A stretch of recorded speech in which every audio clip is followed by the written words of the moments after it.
Hey everyone. At the end of the day, commercial real estate is really all about people. Where they live, where they work, where they shop, where they play, where they store things, and where they vacation. Which is why our analysts focus on people when we're analyzing commercial real estate. We look at demographics, psychographics, employment trends, and population migration trends.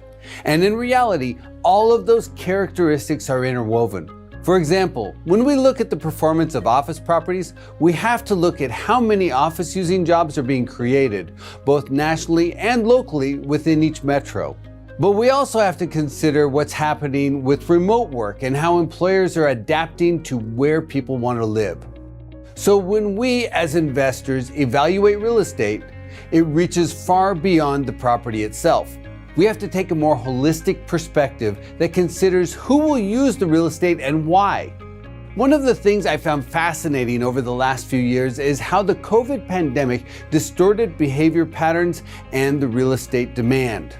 During the pandemic, major urban areas were largely shut down and most office workers were required to work from home. But this requirement actually created an opportunity for many households to choose where to live based on personal preference rather than where their job is. And that sparked a very significant population migration across the US. Major cities like New York, San Francisco, Chicago, and Los Angeles experienced out-migration at a level that was virtually unheard of. The four metros combined averaged nearly 120,000 move-outs per month in 2020 and 2021.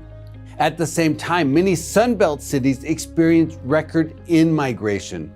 To accommodate the surging population growth, real estate investors and developers quickly went to work in Sunbelt markets across Florida, Texas, and Arizona. The total housing stock in Austin, for example, surged by 14% between 2020 and 2023, while Nashville recorded 12.8% growth, and both Salt Lake City and Charlotte grew by 6.6%. And that growth spread to other property types like retail centers, industrial warehouses, and even office space.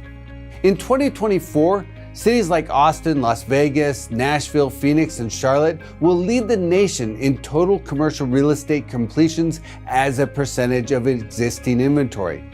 Meanwhile, metros including Los Angeles, the Bay Area, Chicago, Cleveland, and Portland experienced limited construction. Now, what makes all of this interesting is that the wave of migration to the Sun Belt has been slowing. And move-outs from cities like New York, Chicago, the Bay Area, and Los Angeles have dwindled to near zero. This could create some significant opportunities for commercial real estate investors because the performance of commercial real estate is driven by both supply and demand. While numerous Sunbelt markets scaled up development to meet the needs of a surging population base, many of the northern cities slowed their construction. But due to timing lags and how long it takes to complete a major commercial real estate development project, some of the Sunbelt markets will likely overshoot short-term demand. That's not to say that in-migration has stalled completely or that these markets face a long-term oversupply risk, but it will likely take time to fully absorb the construction wave. In the meantime, markets that were losing population and where there was very little development could experience strengthening commercial real estate performance. This is one of the challenges commercial real estate investors face. When there's a major, readily apparent growth trend, investors and developers tend to overshoot the market.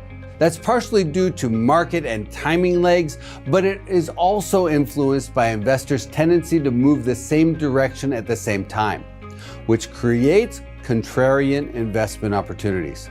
Today, investment activity is still slower than normal, and many investors are waiting for a seminal event to spark transactions. And it's times like this when unique investment strategies emerge. There are numerous commercial real estate market inefficiencies, like the disconnect between development and population migration, that are happening today. But to see them, investors need to keep their eyes on the horizon.